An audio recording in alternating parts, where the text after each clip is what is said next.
must, because you're already getting delayed, I'll be straightway going into my talk of quest to put peptide in a pill, developmental clinical journey of semaglutide, because I'll be very brief and short because it's 15-minute duration my talk. You know, the agenda of my talks is role of GLP-1 RA in the management of type 2 diabetes, pioneering the triumphing targets with the oral semaglutide and management in the routine clinical practice. All of us know that the mankind has been in quest for an ideal anti-diabetic drug which should not have associated hypoglycemic episode. It should be good in lowering the blood glucose. It should not cause weight gain, and there should be no off-target effects. And we always quest for the exact, what you call the keeping the patient target up to 7.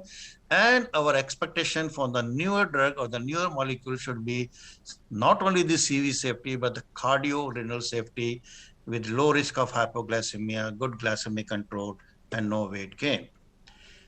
Now, the GLP-1 receptor agonist, which is, we all know about the mechanism of the injectable GLP-1 receptor agonist, or the native, the body produces GLP-1 receptor agonist. They have multifactorial mechanism of action, and if you see the diffronzose octet for the pathogenesis of type 2 diabetes, it almost covers 6 out of the 8 fundamental defects in the pathogenesis of diabetes.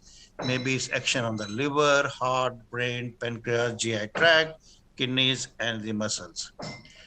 You know, if you see the real world clinical outcomes on the GLP-1 receptor agonist, which has been in use for many, many years, that is the injectable, and when you compare to the oral anti-diabetic drug or insulin, who are already on 2 oral agents. And what are the trials have shown that it causes significantly more patient reach A1C target. It causes more patient had no weight gain or more than 3% weight loss with GLP-1. And more patients were able to discontinue more than 1 oral anti-diabetic drug with the GLP-1. And significantly more patients achieved composite targets along with the discontinuation of at least 1 baseline OAD with the GLP-1. Now, the problem of introducing the tablet instead of injectable GLP-1 receptor, because these are the large molecules, and the large molecules are always being manufactured, has to be given in the form of injections. And the fear of injection is still one of the important barriers to the use of a GLP-1 receptor agonist in both patients and the physicians. And over the years, we have seen the development from the syringes and the vials to the tailored engineering pen injector, what we are using, and now the recent introduction of a peptide in a pill. The oral tablet form of the GLP-1 receptor agonist will revolutionize the diabetes treatment in near future. Now, coming to the clinical evidence of this particular molecule, and we know the rationale behind the development of the oral delivery peptide, in particular GLP-1 receptor agonist, is to improve the patient compliance and expand treatment options.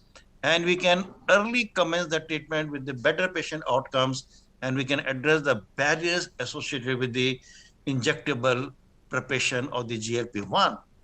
You know, you can see the beauty of the manufacturing a large peptide in a pill, because the oral administration of peptide is challenging because of the enzymatic degradation, limited permeability, low oral bioavailability. And the degradation in the stomach is because of the proteolytic enzymes and the limited permeability across the GI tract, and the GLP-1 receptor agonists administered alone have very low oral bioavailability with the limited absorption. So what the scientists have done, they have added a spacer and a C18 fatty diacid chain to the lysine in the position 26 of the insulin molecule, which causes a strong binding to the albumin.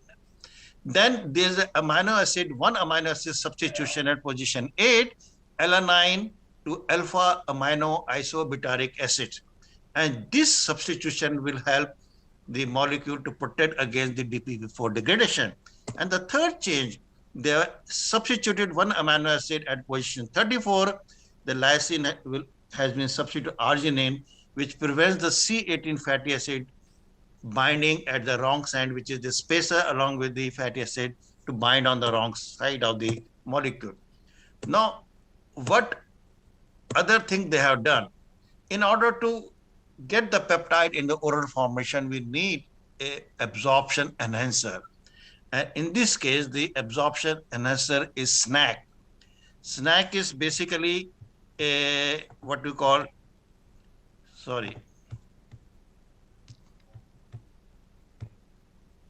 is sodium N-hydroxybenzoyl amino acid, which promote the semaglutide absorption across the gastric epithelium.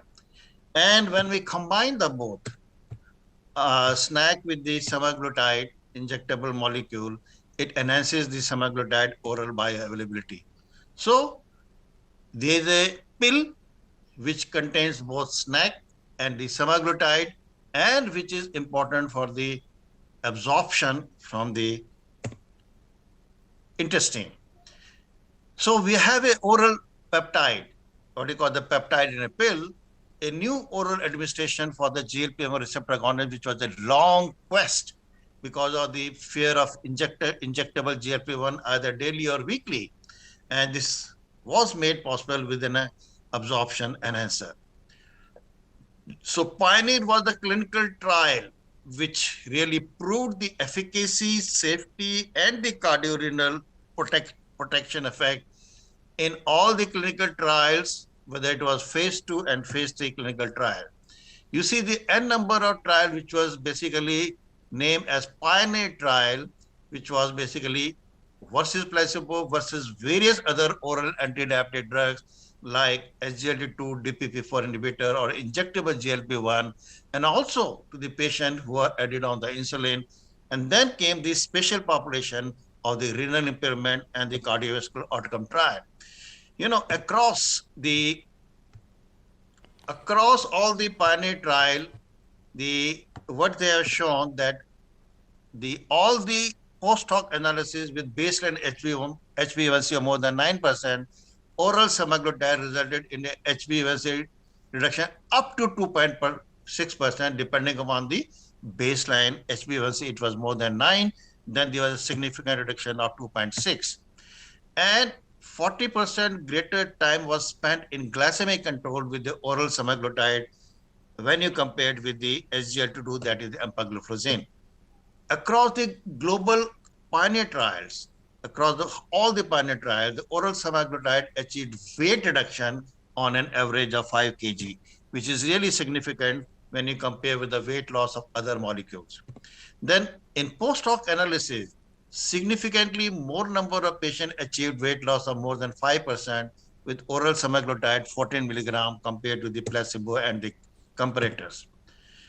The oral semaglutide 14 milligram led to the higher proportion of the patient achieving the HbA1c reduction of more than 1% and weight loss of more than 5%. So in short, that oral semaglutide 14 milligram was significantly higher HbA1c reduction and the weight loss in all the patients.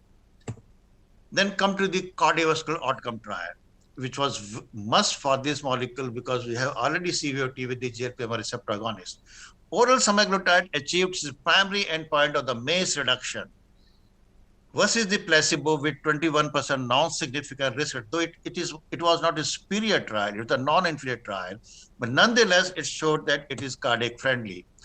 And the HbA1c and body weight decreased more in the oral semaglutide, and there was more use of the concomitant antidiabetic medication in the placebo arm versus this oral semaglutide.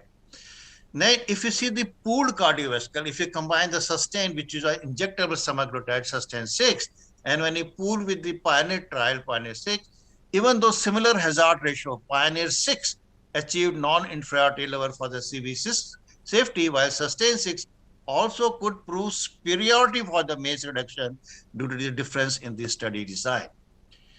So ultimately, a molecule which has an impact on HbA1c, on weight, on the cardiovascular safety, overall safety, and given early in the therapy or late in the therapy, regardless of renal hepatic improvement, it showed all the good results. Last 1 or 2 slides to conclude my talk. How to take this drug? That is very important. You have to take this drug when you wake on an empty stomach, wake up and take the semaglutide tablet straight away within half a glass of water. Wait at least 30 minutes before eating, drinking, or taking any other oral medication. We had 3 preparations available, 3 milligrams, 7 milligram, and the 14 milligram. We start the 3 milligram, after 1 month make it 7 milligram, and then we continue with the 14 milligram dose.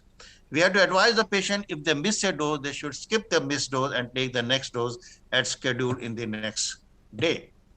And practical approach is that the 80 to 90% of the subject tolerated the treatment with oral semaglutide and did not experience any nausea, what we see normally with any other GLP-1 receptor agonist. And the discontinuation was also uncommon and mostly occurred during initial dose escalation steps. So who are the ideal patient who should be advised to take basically the GLP-1 receptor agonist?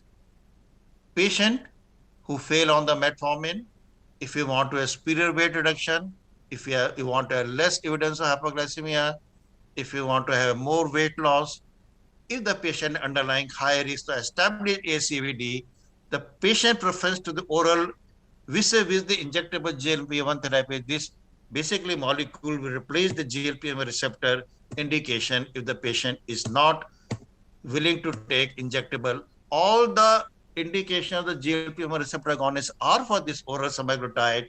Only thing, if the patient is not suited or patient is not willing to take injectable GLP-1, here is a pill which can be prescribed to the patient of what you call underlying ASCVD and which causes a good MACE reduction. The take-home message, GLP-1 receptor agonists are among the most effective medication. Oral semaglutide, I must admit, is a scientific breakthrough in the innovation to bring efficacy in conventional oral formulation. And across all the global pioneer trials, oral semaglutide has proven its efficacy and achieved A1C reduction up to 1.5% and weight reduction of an average of 5 kg. Oral semaglutide, when compared to the SGLT, has found to have reduced HbA1c more than the SGLT2 and DPP1 inhibitor when added to 1 or 2 oral drugs, and reduces HbA1c when added to the insulin-based therapy. In patients with the baseline HbA1c more than 9%, significantly reduction of up to the 2 or 2.6% can be seen with the treatment of oral semaglutide. It has a strong potential. It has proven safety with a strong potential for CV death and all-cause death reduction, and a target SOUL trial to evaluate the long-term, the larger SOUL trial to evaluate the long-term cardiovascular oral semaglutide is ongoing, and I'm sure the results will be promising. And if it's given early in the therapy or late in the therapy, regardless of renal or hepatic impairment, is the beauty of this molecule. Thank you very much. I think you'll take the question and answer at the end of the whole cardiometabolic symposium. Over to the other co-chairs who can introduce the other speakers. Dr. Wangnoo, I would request you to please welcome Dr. Kapoor and other speakers, because this is a cardiometabolic session. All right. No, we can't find anybody better than you in the country to actually moderate and carry on the session.